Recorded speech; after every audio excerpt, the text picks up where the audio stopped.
Baghdad شریف شہر ہے، حضرت امام اعظم ابو حنیفہ رضی اللہ تعالیٰ عنہ وضو خانے پر وضو فرما رہے ہیں، ساتھ ایک نوجوان بیٹھا تھا وضو کر رہا تھا۔ حضرت امام اعظم رضی اللہ تعالیٰ عنہ فرمانے لگے، بیٹا کیا تم اپنے والدین کو تکلیف پہنچاتے ہو؟ اس نے کہا حضرت میں آپ کو جانتا نہیں، میری آپ سے ملاقات نہیں، اور یہ میرا وہ بدبختی ہے، یہ میرا وہ عمل ہے، یہ میرا وہ جرم ہے جس کو میرے اور میرے والدین کے علاوہ کوئی تیسرا شخص نہیں جانتا۔ آپ کو کس نے بتایا کہ میں اپنے والدین کو تکلیف پہنچاتا ہوں؟ کہا یہ جو تیرے اعضائے بدنیہ سے جو وضو کا مستعمل پانی گزر رہا ہے، کہا اس وضو سے مجھے پتہ چل رہا ہے کہ تو اپنے والدین کو تکلیف پہنچاتا ہے۔ جو اہل نظر ہوتے ہیں وہ اس طرح سے لوگوں کے اعمال اور ان کے دلوں کے اوپر نظر رکھتے ہیں، تو جن کی نگاہیں پاک ہوتی ہیں ان کو یہ چیزیں نظر بھی آتی ہیں۔ کہا جب وہ گناہ گار ہوتا ہے بڑی سختی کے ساتھ اس کی روح کو نکالا جاتا ہے، دوسری طرف جو بندہ مومن ہوتا ہے روح تو اس کی بھی بڑی مشکل سے نکلتی ہے، مگر اس کے لیے پھر فرشتے کیا اہتمام کرتے ہیں، ایک جنتی رومال لا کر اس بندے کے چہرے کے اوپر ڈال دیا جاتا ہے، اور جنتی رومال سے ایسی خوشبو آتی ہے، اس بھینی بھینی خوشبو میں مگن ہوتا ہے کہ اس کی روح کو نکال لیا جاتا ہے۔ اس کی اور سادہ مثال آج کے دور میں یوں دی جا سکتی ہے، آپریشن تھیٹر کے اندر جب کسی مریض کو لے جایا جاتا ہے تو اس کے لیے اینستھیریا کا استعمال کیا جاتا ہے، یہ کیمیکل ہوتا ہے۔ جو ہی اینستھیریا اس کے چہرے کے اوپر ناک کے سامنے رکھا جاتا ہے، جو ہی وہ مریض اس کو سونگھتا ہے وہ فوراً بے ہوش ہو جاتا ہے، روح اس کی نہیں نکلتی، زندہ بھی ہوتا ہے، اس کا سینہ بھی چاک کر دیا جاتا ہے، پیٹ پھاڑ دیا جاتا ہے، اور اس قدر جو ہے وہ سختی والا عمل ہونے کے باوجود اس کو ذرا بھی شدت اور اس کی تکلیف جو ہے اس کو محسوس نہیں ہوتی۔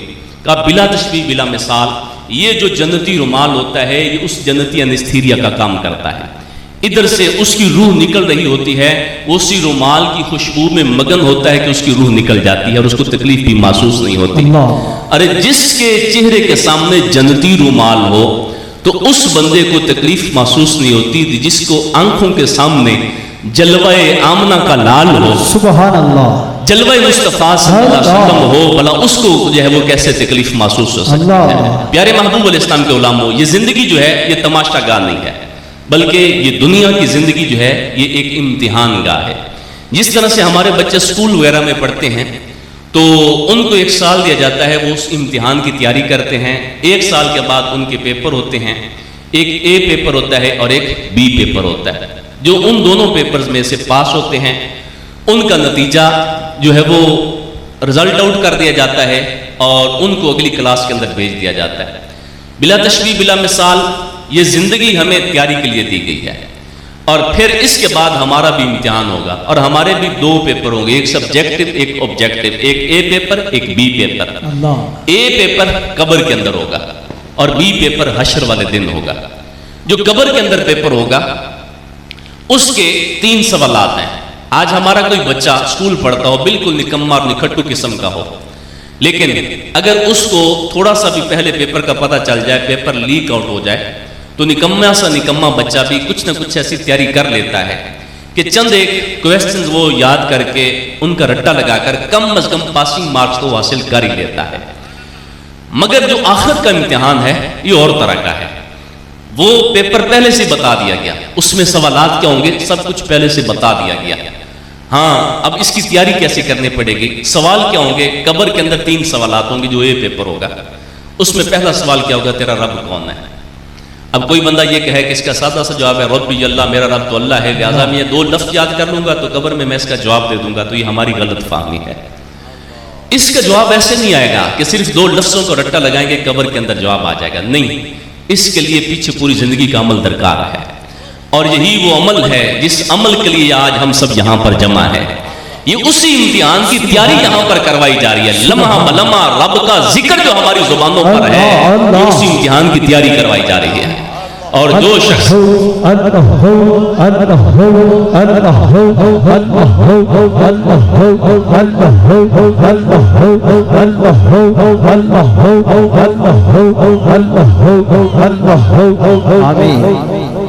تو اہل اللہ جو ہیں وہ 2 طرح کی نمازیں پڑھتے ہیں، ایک ظاہری نماز ہے اور ایک قلب کی نماز ہے، اور جس کو یوں بھی کہا جا سکتا ہے کہ یہ ان کی جو سانسیں بھی چل رہی ہوتی ہیں یہ سانسوں کی نماز بھی ادا کرتے ہیں.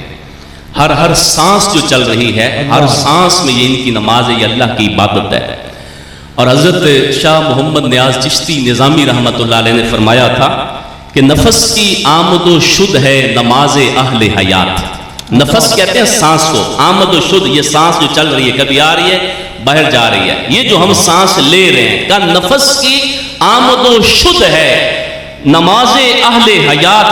جو یہ قضا ہو تو اے غافلو اسے قضا سمجھو.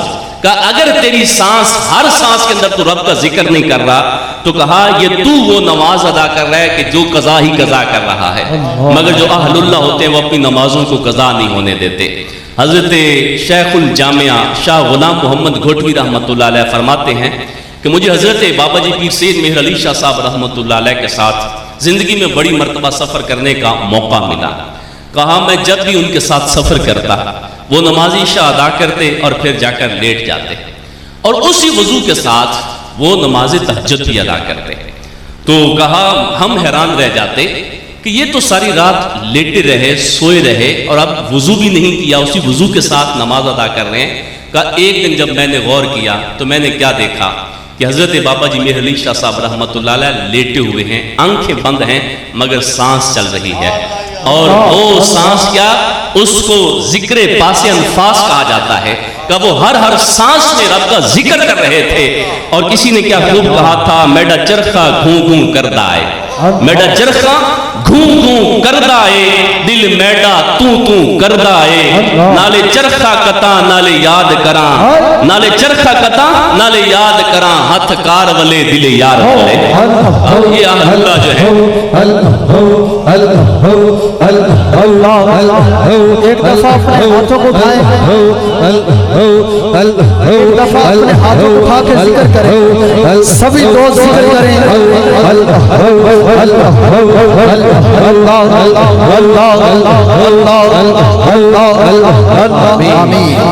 اور سید نصیر الدین نصیر علیہ الرحمہ نے فرمایا تھا کہ میرا انداز نصیر اہل جہاں سے ہے جدا, میرا انداز نصیر اہل جہاں سے ہے جدا, سب میں شامل ہوں مگر سب سے جدا بیٹھا ہوں. یہ سرے محفل بھی بیٹھے ہوتے ہیں تو اسی واحد کی اور اسی ایک رب کی یاد میں مگن بیٹھے ہوتے ہیں. تو پیارے محبوب صلی اللہ علیہ وسلم کے غلاموں, یہ ہے وہ انداز زندگی جس انداز سے زندگی بسر کرنے کا اہل اللہ نے ہمیں طریقہ سکھلایا ہے. اور جو شخص ساری زندگی یہ پریکٹس کرتا رہتا ہے, جب وہ قبر میں جائے گا پھر جب اس سے پوچھا جائے گا بتا تیرا رب کون ہے, وہ جواب دے اٹھے گا میرا وہی رب ہے جس کا ذکر دنیا کے اندر میں اللہ ہوں کی طرح سے جو ہے وہ کیا کرتا تھا.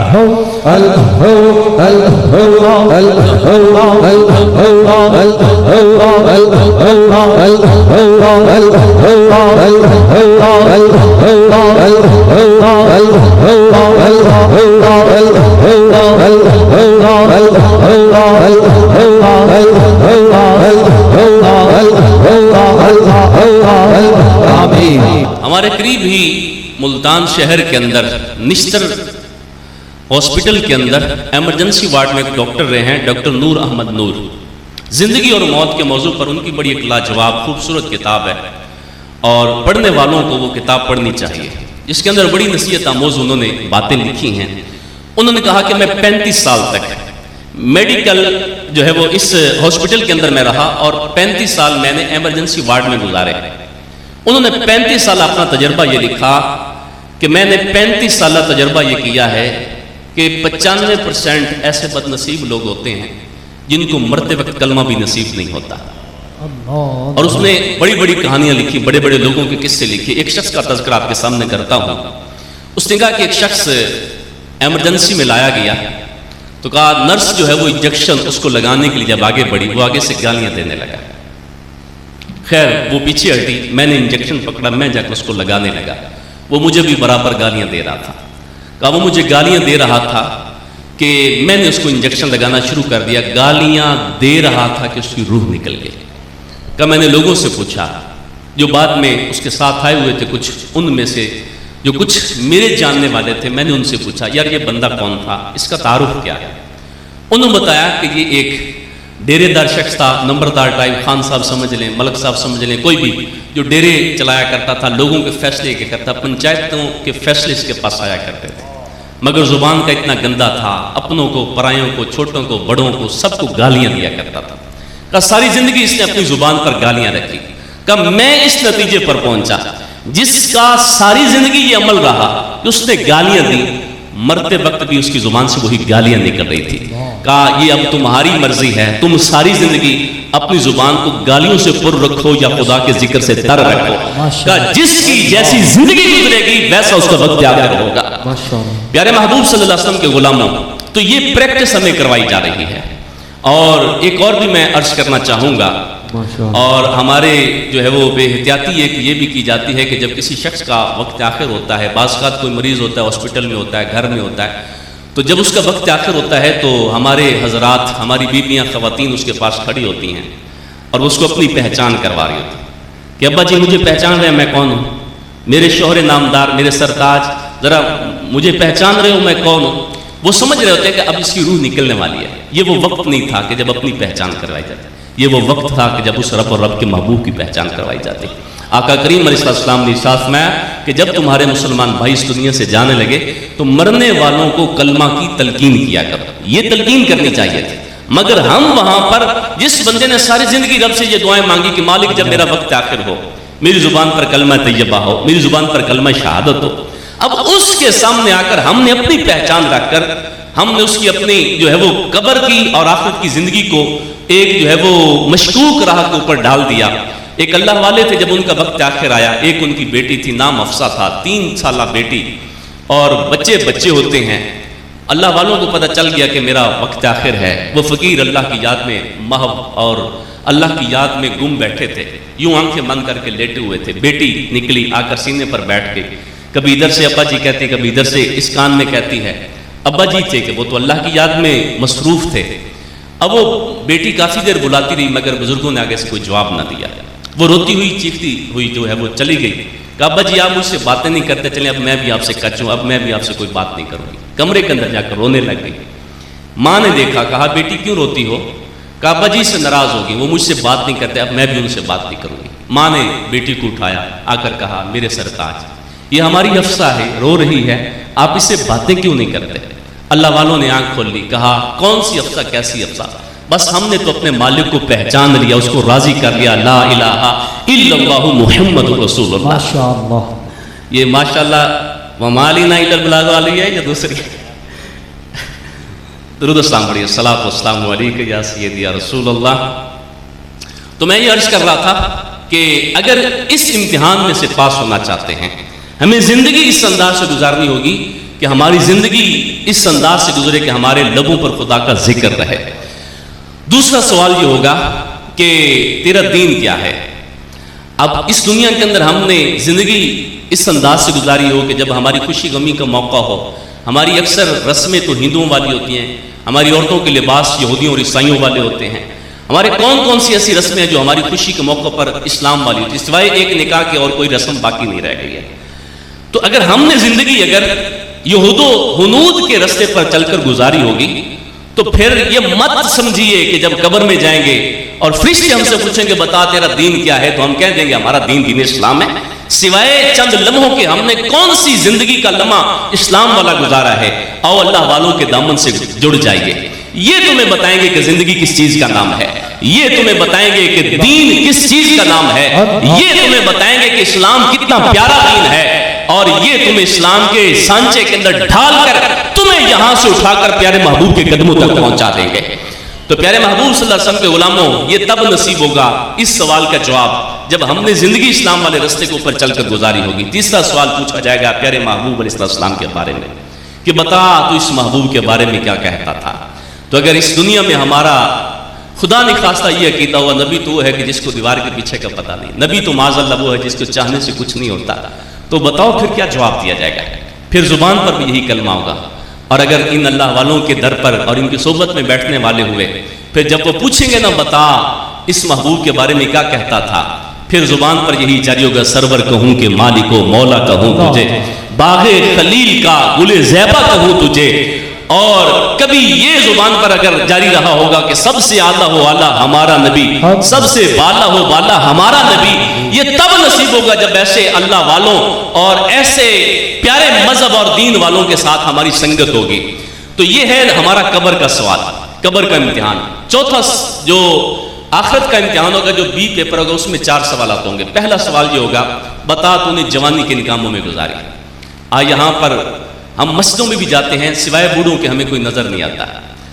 کیا بات ہے ناہل نظر کی، اس مجلس میں اکثر تعداد نوجوانوں کی بیٹھی ہے۔